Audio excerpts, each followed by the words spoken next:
어떤 사람이 물에 빠져 거의 죽어가고 있었습니다. 이때 한 사람이 지나가다가 그를 보고 이렇게 말합니다. 왜 변변치 못하게 행동해서 거기 빠졌습니까? 꾸짖기만 하고 지나갔습니다. 또 한 사람이 지나갔습니다. 그리고 이렇게 말합니다.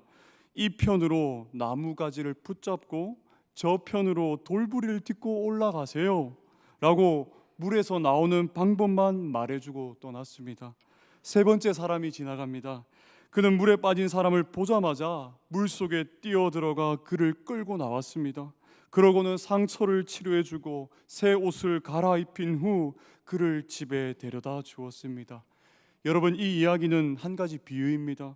첫 번째 사람은 윤리적으로 사람의 도리를 가르치는 유교의 가르침을 빗댄 것이고, 두 번째는 자력으로 구원 얻는 지식을 제시해 줄 뿐인 불교를 빗대었고, 마지막은 잘 아시겠죠. 예수님이 죄인과 같은 모습으로 이 땅에 오셔서 죄인들을 위해 대신 죽으시고 구속하여 주신 기독교를 비유한 것입니다. 사랑하는 여러분, 예수 그리스도께서는 입술로만 말씀과 교리를 가르치지 않으셨습니다. 직접 죄인들을 구원하시기 위해서 성육신하시며 이 땅에 오셨고, 소외된 자, 가난한 자, 병든 자들을 돌보시고 그들과 동행하셨으며, 마지막 자신의 온몸을 십자가의 제물로 온전히 내어주셔서 그 피로 죄인인 우리를 구속해 주셨다는 것입니다. 그러므로 우리는 반드시 기억해야 됩니다. 주 예수 그리스도를 믿는 자녀들은 주님처럼 행함으로 사랑을 실천하는 자들입니다. 행함으로 사랑을 실천하는 공동체입니다. 오늘의 본문은 믿음이 있다 하면서 행함이 없는 사람에 대해서 설명하고 있습니다. 자, 우리 먼저 이 야고보서의 편지에 대해서 한번 알아보겠습니다.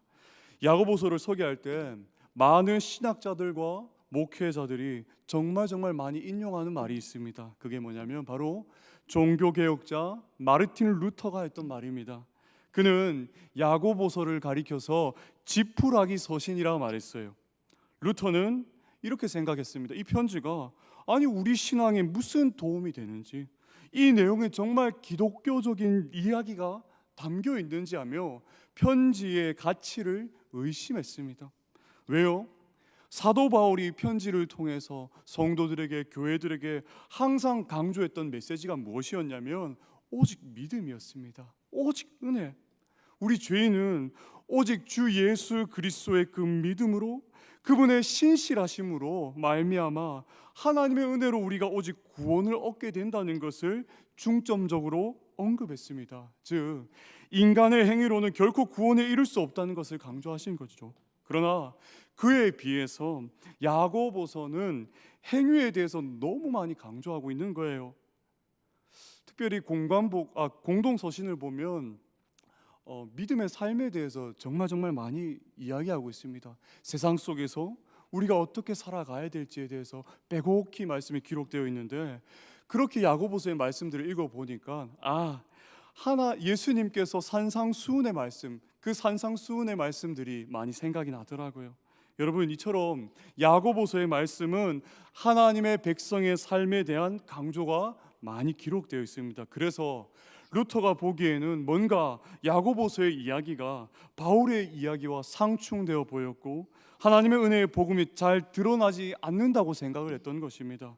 그런데 여러분, 루터가 그렇게 생각한 이유에는 역사적인 배경의 영향이 크게 작용하고 있었어요.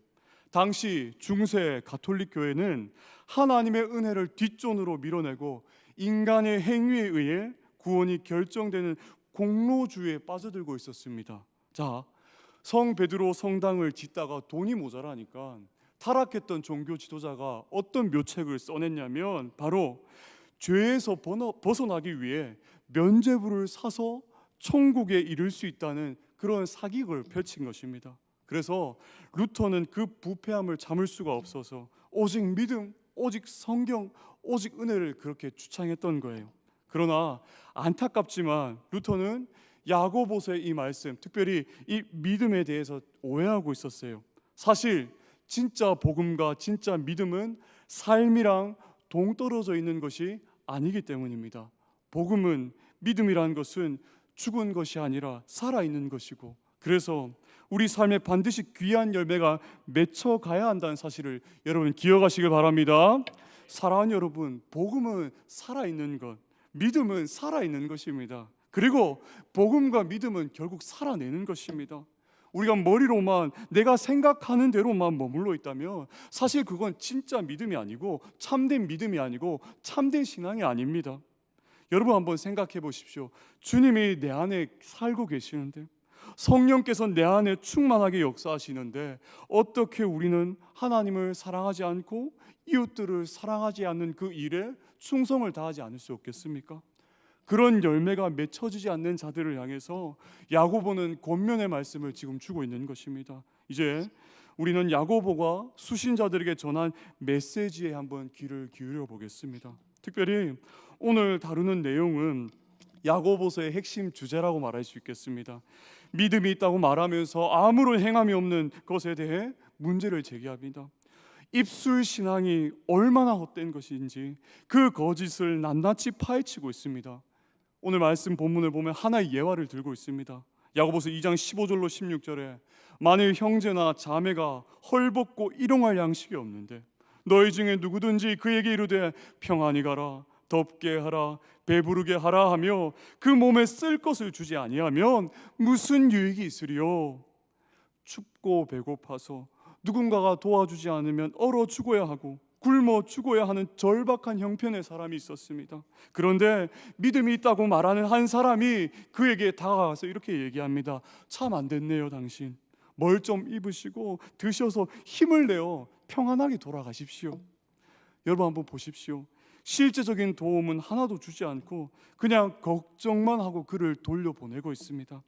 그가 날씨가 추운 줄 모르고 얇게 입은 것이 아니고 식당을 몰라서 안 먹는 것도 아닙니다. 그는 사 먹을 돈이 없고 따뜻하게 입을 옷이 없었던 것입니다. 이런 그에게 아무리 우리가 자상하게 말한다 한들 그게 무슨 소용이 있겠습니까? 이렇게 말만 하고 아무것도 주지 않고 아무것도 하지 않는다면 그 믿음이 어떤 믿음일까요? 14절은 말만 하고 행동이 없는 이런 믿음을 자기를 구원하지 못하는 믿음이라 말하고, 17절과 26절에서는 그 믿음을 죽은 믿음이라 말씀하며 20절에서는 헛된 믿음이라고 경고하고 있습니다. 야고보서 2장 14절 내 형제들아 만일 사람이 믿음이 있노라 하고 행함이 없으면 무슨 유익이 있으리요? 그 믿음이 능히 자기를 구원하겠느냐? 이와 같이 행함이 없는 믿음은 그 자체가 죽은 것이라. 영혼 없는 몸이 죽은 것 같이 행함이 없는 믿음은 죽은 것이니라. 여러분, 특별히 19절에는 귀신들의 믿음과 비교하면서 행함이 없는 믿음이 얼마나 헛된 것인지를 설명합니다. 근데 그 말씀을 읽어보니까 참 우리에게 맵게 다가와요. 2장 19절에 내가 하나님은 한 분인 줄 믿느냐? 잘 아는도다. 귀신들도 믿고 떠느니라. 여러분, 귀신들도 하나님이 한 분인 줄 알고 믿고 떤다고 합니다. 즉 하나님의 존재를 안답니다. 아, 하나님이 살아계시는구나. 그분의 존재를 지식적으로 알고 있다는 것입니다. 그러나 여러분, 그 믿음이 어떻습니까? 귀신의 믿음은 하나님의 존재를 알지만 하나님을 자신의 주로 고백하지 않습니다. 하나님을 경외하고 그분의 말씀과 순종의 자리로 나아가지 않습니다. 그저 그들은 하나님의 존재만 알고 그 존재를 알 뿐 떨고 있을 뿐입니다. 즉 귀신의 믿음은 하나님 앞에 회개하거나 돌이키거나 경외하고 말씀에 순종하는 자리에 나아가지 않고 오직 머리로 아는 지식에 머물러 있는 믿음을 얘기하는 것입니다. 여러분, 야고보가 왜 지금 귀신들의 신앙을 말하고 있는 것일까요? 말만 하고 행함이 없는 그 신앙이 이 귀신들의 신앙과 똑같다는 것을 우리에게 알려주기 위해서입니다. 아니 여러분, 근데 사실 오히려 이 귀신들의 헛된 신앙보다 더 못하다는 사실을 우리에게 가르쳐주고 있어요. 왜냐하면 귀신들은 말하지 않잖아요. 내가 이렇게 하겠다, 너는 이렇게 하는 게 어때, 우리가 이렇게 살아야 돼요 라고 우리는 서로 말합니다. 귀신들은 말하지 않습니다. 그러나 우리는 말이 화려해요. 하나님의 백성답게 우리가 함께 하자, 우리가 당신을 위해서 기도해 줄 거예요, 이렇게 살아야지. 그런데 말만 화려할 때가 우리 가운데 얼마나 많은지 모르겠습니다. 그래서 저도 이 말씀 앞에서 얼마나 작아지는지 몰라요. 우리는 누구보다 잘 믿는다고 하는데 실상은 귀신들의 헛된 믿음보다 더 못한 죽은 믿음을 가지고 있습니다. 야고보는 사실 그건 참된 믿음이 아니라고 꼬집고 있는 거예요. 그래서 야고보는 중요한 이야기를 하고 있습니다. 야고보서 2장 21절에 행함으로 의롭다 하심을 받는 것이 아니냐, 행함으로 의롭다 하심을 받는 것이 아니냐. 여러분, 바울은 뭐라고 얘기했죠? 로마서 3장 28절에 그리고 에베소서 2장 8절에서도 그는 여러 서신들을 통해서 믿음으로 의롭다 하심을 받는다, 우리가 믿음으로 의롭다 칭함을 받는다라고 얘기합니다. 로마서 3장 28절에 사람이 의롭다 함을 얻는 것이 율법의 행위에 있지 않고 믿음으로 된다. 에베소서 2장 8절에 너희가 그 은혜에 의하여 믿음으로 말미암아 구원을 받았다. 그런데 여러분, 바울과 야고보의 신학이 좀 다른 것인가요? 지금 보면 다른 말일까요? 그렇지 않습니다. 갈라디아서 2장 보면 이 두 사람이 친교의 악수를 하는 장면이 있어요. 그 말은 이 두 가지 이야기가 같은 맥락이고, 특별히 야고보는 그 믿음에 대해서 더 부연 설명해 주고 있어요. 그 믿음이 무엇인지에 대해서 더 상세하게 설명해 주고 있는 것입니다. 어떤 사람에게 있는 그 믿음이 구원을 얻는 정말 참된 진짜 믿음이라면 그 믿음은 반드시 행함이라는 열매로 드러나야 된다는 것입니다. 그래서 사도 바울은 에베소서 2장 8절에 이어서 10절에서도 이어서 이렇게 말하고 있어요. 한번 볼까요? 우리는 그의 만드신 바라 그리스도 예수 안에서 선한 일을 위하여 지으심을 받은 자라고 기록합니다. 믿음에 대해서 이야기하고 있고, 그 믿는 자를 주님이 어떻게 만드셨고 어떻게 이끄셨다고 말씀하고 있습니까? 선한 일을 위해서, 주님을 위해서, 주의 영광을 드러내는 그 일을 위해서 주님은 우리를 지으시고 믿음을 주셨다는 것입니다. 곧 믿는 자에게는 반드시 행함이라는 열매가 드러나야 된다는 것이죠. 그리고 야고보는 이제 살아있는 그 믿음, 죽지 않고 구원 얻는 진짜 행함에 있는 믿음이 어떤 믿음인지 구약의 두 사람의 예화를 들면서 설명하는데, 오늘은 아브라함의 이야기를 통해서 함께 살펴봤으면 좋겠습니다. 하나님은 아브라함을 부르시고 그에게 놀라운 약속을 주셨습니다. 창세기 15장의 말씀을 보면 하나님은 아브라함에게 저 하늘의 수많은 별처럼 너에게 수많은 자손 복을 줄 거야 라고 약속하셨어요. 그래서 아브라함은 믿었습니다. 하나님께서는 나에게 자식을 주시고 정말 내 인생을 축복해 주시는구나 하고 아브라함 믿었습니다. 그런데 이게 뭡니까? 아이는커녕 임신이 안 되는 거예요. 오랜 시간이 흘렀음에도 자녀가 잉태되지 않습니다. 그래서 연약했던 아브라함은 처음에 하나님을 불신했어요. 자신의 여종 하갈과 동침하여 자녀를 낳게 되고 이스마엘을 낳게 되는데, 아브라함은 이렇게 생각했던 것입니다. 이 자녀를 통해서 하나님께서는 나를 축복하실 것이고 하늘의 별처럼 많은 자손을 주실 거야. 그러나 하나님은 대답은 달랐습니다. 그 자녀가 아니라고 말씀하셨고, 그 자녀가 아니라 아브라함의 아내 사라의 몸에서 나는 자가 정말 축복을 이어받을 자라고 얘기하십니다. 그런데 사라의 몸을 포자하니 하나님의 말씀이 말이 되지 않아요. 사라는 이미 너무 많이 늙었고 몸조차 늙어서 생리도 끊어진 상황이었습니다. 그런데 이런 상황에서 어떻게 아이를 낳을 수 있겠습니까?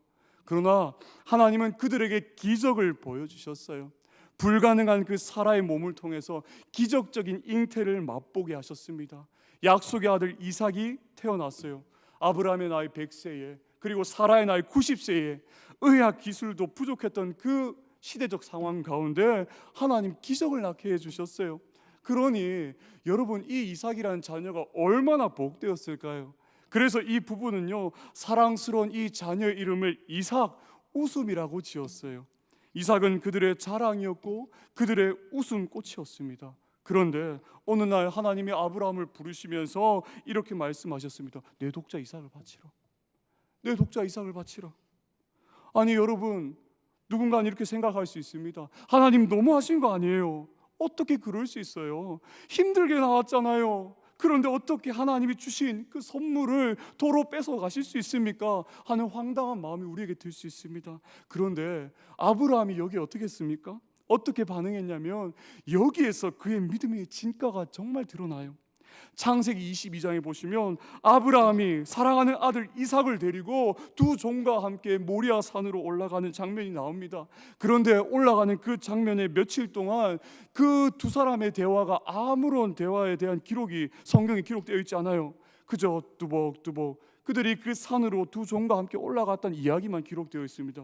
그리고 상 정상에 도착하고 아브라함은 그 사랑한 이삭을 붙잡았어요. 그리고 온몸을 묶었고, 그리고 제단에 올려놓고 칼을 빼들어 그를 하나님께 제물로 바치려고 할 때 그 순간 하나님 어떻게 하십니까? 아브라함을 말리시면서 이렇게 말씀하시죠.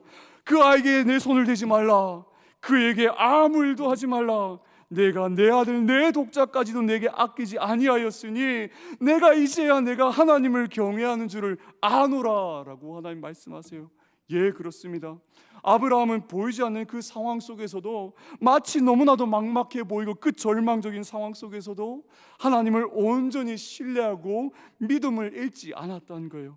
그리고 이삭을 바치는 그 행함으로 자신의 믿음이 산 믿음이고 참된 믿음이었다는 것이 입증되었다는 것입니다. 야고보서 2장 21절에서 22절에 우리 조상 아브라함이 자기 아들 이삭을 제단에 바치고서 행함으로 의롭게 된 것이 아닙니까? 그대가 보는 대로 믿음이 그의 행함과 함께 작용을 한 것입니다. 그러므로 행함으로 믿음이 완전하게 되었습니다. 사랑하는 여러분, 우리는 우리의 삶에 이런 믿음의 열매가 맺히고 있습니까? 하나님을 사랑하고 하나님을 신뢰하고 하나님을 경외하는 그 열매가 우리 삶 가운데 하나하나 맺혀가고 있습니까? 진짜 이웃을 사랑하는 그 귀한 열매가 우리 가운데 맺혀가고 있습니까? 진리에 대해서 우리가 매일매일 갈망하고 있습니까? 바른 가치와 하나님 나라의 가치가 우리의 심령에 새겨졌을 때, 근데 그 말씀대로 살아가는 것이 결코 쉽지 않지만 그렇게 살려고 우리가 은혜를 구하며 꿈틀꿈틀거리는 우리의 모습이 우리 삶 가운데 있습니까? 그래서 나의 변화되는 인식과 내 변화되는 그 삶을 보면서 정말 하나님 말씀대로 살지 않았지만 내 안에 오신 그 말씀 때문에 내 인식이 변화되고 내 삶이 변화되고 내 인격이 변화되는 그 삶을 여러분 내가 하루하루 경험하면서 정말 내가 하나님의 은혜를 누리고 있는지 매일매일 입증하고 확증하며 여러분 살아가고 계십니까? 사실 여러분 우리는 우리의 내적 자원과 우리의 능력만으로는요 결코 변화의 열매를 기대할 수 없어요. 왜냐하면 우리는 태어날 때부터 의롭지 않았습니다. 하나님을 찾지 않았습니다. 치우쳐서 악을 따라 살아갔던 존재들이었기 때문입니다. 우리의 목구멍이 열린 무덤이었고 우리의 혀는 속임을 일삼았으며 우리의 입술에는 독사의 독이 있었고 그 입에는 저주와 악독이 가득했으며 아무도 하나님을 두려워하지 않았습니다. 세상의 참 빛이신 주 예수 그리스도께서 우리에게 오셨지만 빛보다 어둠을 더 사랑한 자들이 여러분 우리였습니다. 우리는 허물과 죄로 죽었었고 세상의 풍조에 푹 취해서 공중의 권세 잡은 자를 따른 어리석은 자였고 육체의 욕심을 따라 지내며 내가 원하는 대로 살아가던 본질상 진노의 자녀가 여러분 우리의 주였습니다. 그러나 그런 더럽고 그렇게 추악한 우리를 하나님께서 먼저 사랑해 주셨어요. 자신의 온전한 주권적인 뜻으로 우리를 사셨고 우리를 주의 핏값으로 사셨으며 우리를 새롭게 낳아주셨습니다. 본질상 진노의 자녀였던 우리를 주 예수 그리스도를 통하여 아버지의 자녀로 삼아주셨습니다. 여러분 누구를 통해서요? 주 예수 그리스도를 통해서 하나님이 우리를 자녀로 삼아주셨고 우리를 사주셨어요.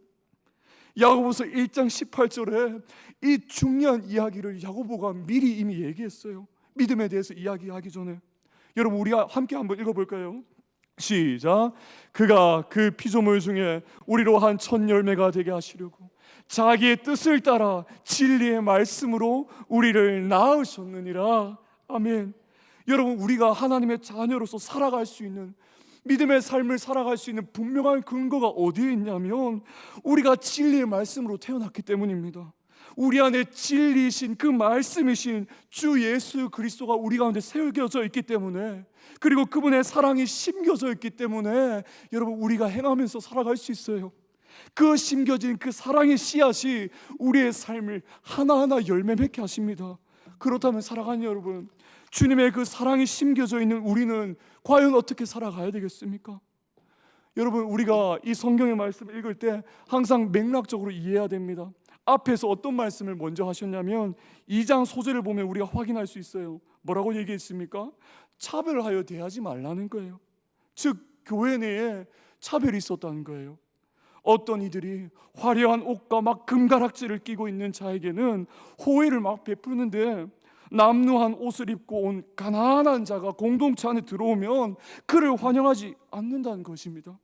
그래서 야고보는 예수 그리스도의 믿음을 너희가 가지고 있잖아, 그 믿음을 가지고 있잖아, 그 신실함을 너가 누리고 있잖아, 그러니 사람을 차별하여 대하지 말라고 경고하고 있습니다. 야고보서 2장 1절을 보십시오. 나의 형제 자매 여러분, 여러분은 영광의 우리 주 예수 그리스도를 믿고 있으니 사람을 차별하여 대하지 마십시오. 또한 야고보서 2장 8절을 보십시오. 성경의 최고의 법은 내 이웃을 내 몸과 같이 사랑하라는 것이고 이를 잘 지키면 믿음으로 잘 사는 것임을 말씀하고 있어요. 그리고 그 긍휼을 베풀지 않는 자에게 분명한 하나님의 심판이 있음을 경고하고 있습니다. 야고보서 2장 13절입니다. 심판은 자비를 베풀지 않는 사람에게는 무자비합니다. 그러나 자비는 심판을 이깁니다. 사랑하는 여러분, 예수님도요 제자들에게 같은 맥락의 중요한 말씀을 이미 하셨어요. 마태복음 25장 40절에 내가 진실로 너희에게 이르노니 너희가 여긴 내 형제 중에 지극히 작은 자 하나에게 한 것이 곧 내게 한 것이니라. 너희가 여긴 내 형제 중에 지극히 작은 자 그 하나에게 한 것이 곧 내게 한 것이니라. 내 형제 중에 지극히 작은 자 하나에게 사랑하고 베풀고 목마를 때 마시게 하고 배고플 때 먹을 것을 주는 그 사랑의 삶이 곧 예수님께 한 것이라고 말씀하고 있어요. 즉 차별 없이 모든 이에게 사랑을 베풀어야 한다는 주님의 말씀입니다. 여러분, 야고보와 예수님은 동일한 이야기를 하고 있는 것입니다. 입을 옷이나 먹을 것이 없는 사람에게, 마음이 힘든 그런 자에게 몸을 따뜻하게 하고 배부르게 드세요 라고 말하는 것은 아무 소용이 없고, 그런 말은 아무런 도움이 되지 않으니 그 말을 행함으로 옮기라. 그리고 너의 믿음을 행함으로 분명하게 확증하고 입증하라 라고 말씀하시는 것입니다. 여러분, 요한 1서에서도 분명하게 말씀합니다. 3장 18절에 자녀들아 우리가 말과 혀로만 사랑하지 말고 행함과 진실함으로 하자. 사랑하는 여러분, 주님은요 우리를 위해서 십자가 지셨고 죽은 우리, 정말 허망한 불쌍한 인생인 우리를 그분의 핏값으로 사주셨어요. 그리고 우리 안에 지금 살아계셔요. 갈라디아서 말씀이 이를 증언합니다. 나는 그리스도와 함께 십자가에 못 박혔습니다. 이제 살고 있는 것은 내가 아닙니다. 그리스도께서 내 안에 살고 계십니다. 그러니 내가 지금 육신 안에서 살고 있는 삶은 나를 사랑하셔서 나를 위하여 자기 몸을 내어주신 그 하나님의 아들을 믿는 믿음 안에서 살아가는 것입니다. 아멘. 사랑하는 여러분, 내 힘만 보면요, 내 능력만 보면 우리가 믿음의 삶, 믿음의 행함, 주께서 기뻐하시는 삶을 절대 살아낼 수 없습니다. 그러나 나를 위해 죽으시고 내 안에 계시며 내 안에서 살아 역사하시는 그 주 예수 그리스도가 함께 있다면 여러분, 우리는 살아갈 수 있습니다. 주님이 내 안에 살아 계실 때 우리는 기뻐할 수 있고 다른 이들과 화평할 수 있고 다른 이들에게 오래 참을 수 있는 인내가 우리에게 담길 수 있고 자비로운 눈길과 그 마음으로 세상을 바라보고 타인을 볼 수 있으며 우리가 또한 타인들에게 선하게 대할 수 있고 신실할 수 있고 온유할 수 있고 절제할 수 있습니다. 여러분, 그렇게 할 수 있는 유일한 근거는 바로 주 예수 그리스도의 믿음입니다. 그리고 그 은혜예요. 사랑하는 여러분, 내 안에 말씀이신 그 주 예수 그리스도가 살아계십니까? 내 안에 정말로 주 예수 그리스도께서 살아 역사하십니까? 죄에 대한 욕망이 점점 줄어들고 있습니까? 하나님 나라의 가치가 빼곡빼곡 내 삶에 차고 있습니까? 그리고 차고 있는 그 생각들이 여러분 내 삶에 살아낼 수 있도록 여러분 역동적으로 우리가 어떻게든 움직이려고 말씀을 부여잡고 노력하고 계십니까? 사랑하는 여러분, 우리 몸에는 예수 그리스도의 흔적이 빼곡하게 남아 있어요. 갈라디아서 6장 17절에 사도 바울이 이렇게 얘기합니다. 내가 내 몸에 예수의 흔적을 지니고 있나라. 여러분, 예수님은 그냥 죽지 않으셨습니다. 그냥 우리에게 믿음 주지 않으셨습니다. 주님이 주신 그 믿음은 우리 가운데 예수 그리스도의 흔적을 나타내도록 주신 죽으심입니다. 우리가 그 주님의 그 사랑과 그 은혜를 기억하며 오늘도 내일도 영원히 주께서 말씀하신 대로 소외되고 가난하고 외로운 자들을 돌아보아서 우리들의 믿음을 매일매일 입증해 나가는 복된 믿음의 공동체가 되시기를 주님의 이름으로 축복합니다. 우리 함께 찬양합시다.